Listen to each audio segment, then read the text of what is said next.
Eto guys, so may check ako ditong 502 na medyo niluma na. So ayan, pinagkakalas ko na yung mga power transistor.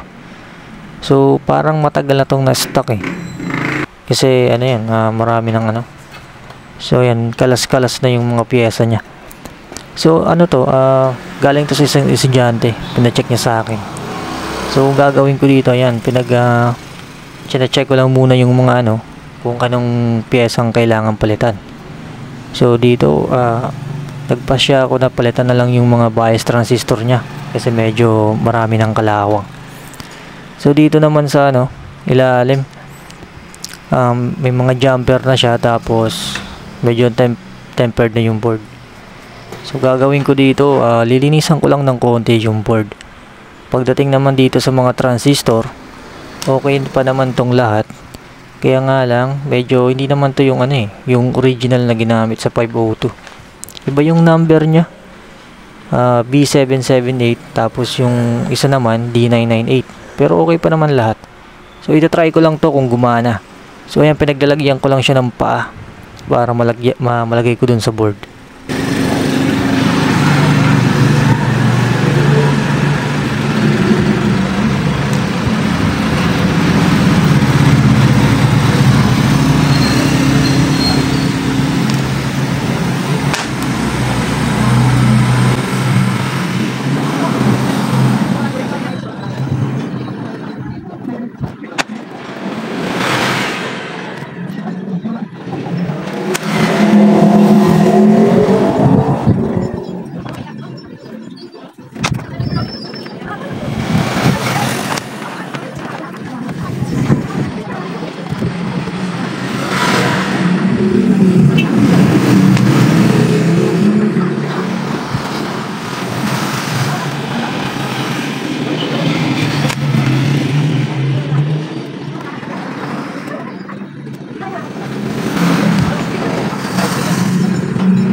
So yan guys, nilublob ko na siya sa drum na may tubig, tapos nilagyan ko na siya ng surf powder. So ayan, ewan ko ba kung bakit ko ginawa to. Ayan, pinaglilinasan ko na siya, tapos kasama pa yung relay, di ko naalis, nakalimutan ko.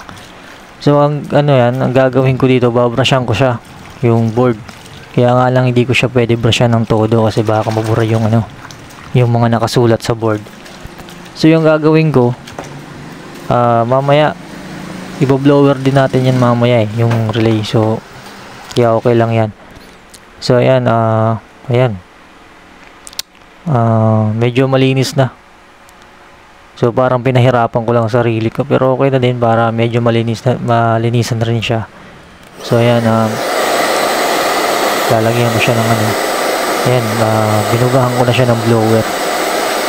So ang gagawin ko dito, tatanggalin ko lang yung takip ng relay, tapos bubugahan ko siya ng blower ulit.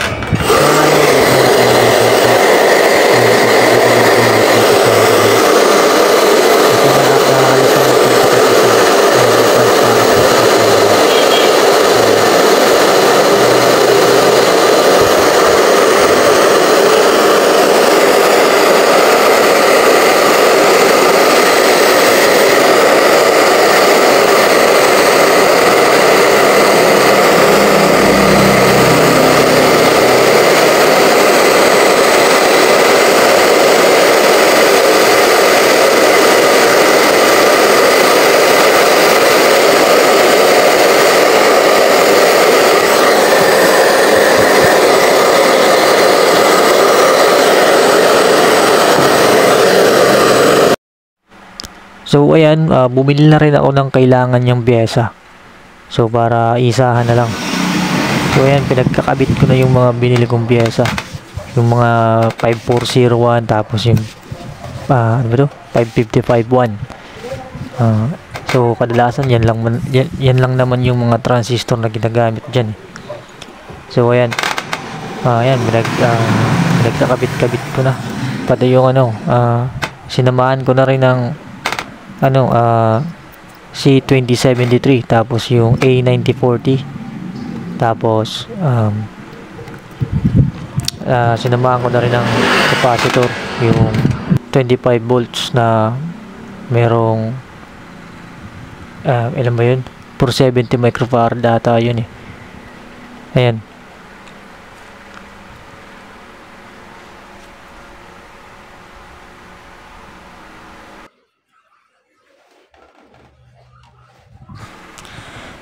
So, isa lang dito yung kinabit ko na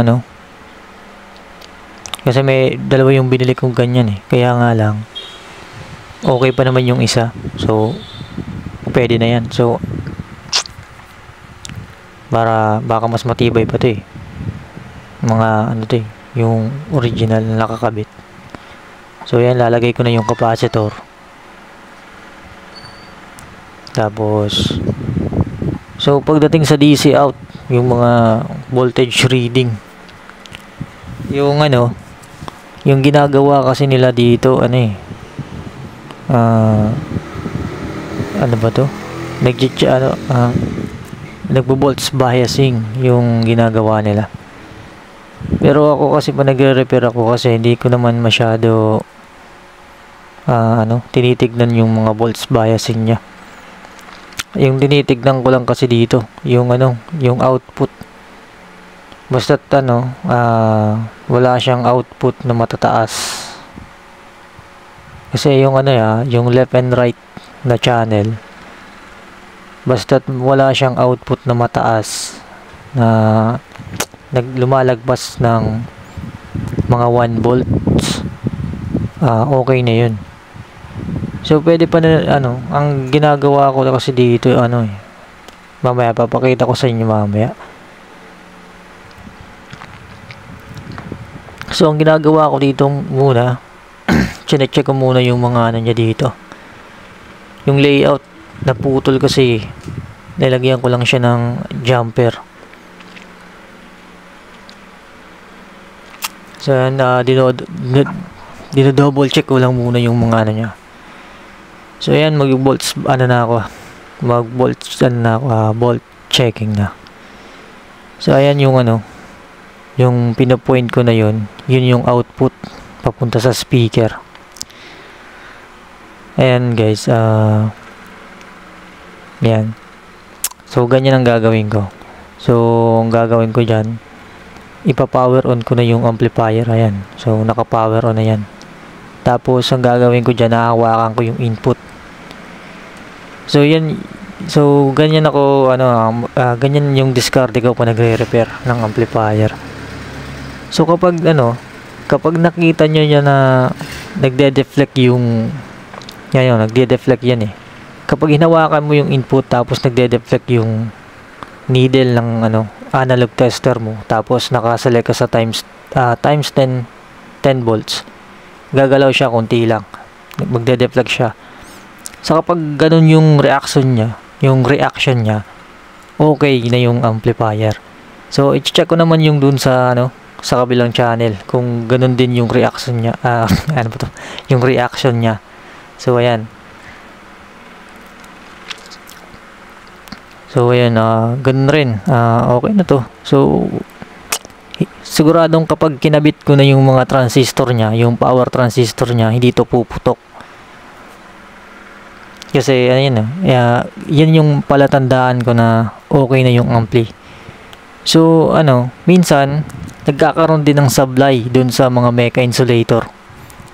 Kapag niload mo na yung power transistor tapos merong leak yung mecha insulator, nagkakaroon siya ng DC out kapag niload mo na yung mga power transistor. So Kaya medyo chine-check ko rin din, dino-double check ko rin yung ano, yung mecha insulator. Pero sa kasong to, yung power transistor kasi nagagamitin natin, halos wala naman siyang heatsink sa likod. So dito guys, dino-double check ko rin yung ano, yung base, kung pare-parehas yung palo niya, yung reading ng base, tapos yung supply, kasi baka merong putol na linya, baka merong kulang na supply.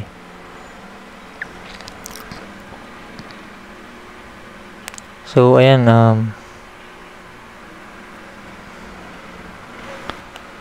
ayan, after natin mag volts checking, dino-double check ko rin yung ano, yung transistor niya na hinawakan ko. Kasi minsan umiinit yan eh. Kapag mainit na mainit siya, sobrang init niya, ibig sabihin hindi yun normal kapag ganun. May problema siya pag ganun yung nangyayari sa kanya. So dito okay naman siya, hindi naman yan umiinit eh. So kaya pwede natin ikabit yung mga power transistor. Tas dito naman, may nabanggit ako kanina, yung power transistor kasi nagagamitin natin, walang heatsink yung likod, kaya hindi na natin kailangan mag double check ng mecha insulator kasi wala naman siyang heatsink eh. So ayan, so ipagkakabit-kabit ko na lang yan. So ayan guys, nilagay ko na siya, so gumana naman. So di naman siya pumutok, so nag-click yung relay, di naman uminit yung power transistor, tsaka ayan, okay naman. So kaya nga lang yung board lang dito yung malinis eh, board ng amplifier. Pagdating sa control board medyo madumi, so bala ko sanang linisan to lahat eh, overall, kaso lang medyo busy. So yung volume control nito, medyo may problema pa, pero hindi ko na muna pinalitan kasi pansamantala lang muna. So ayan, bale yung sa dulo ng video merong pinicturean ko yung mga spare parts sakaling may hanapin kayong mga nasunog na pyesa. Standing right here, eyes clear with my mind clear, never look clear, homie up, never down, off the ground till I'm found, hear the sound, listen to me now, as the beat pounds, every ounce of my effort pouring out, so you never have a doubt, do you like me now, am I good enough now, should I get more loud, can you hear the fucking sound, oh no, I'm losing my shit again, I'm in the bed again, man,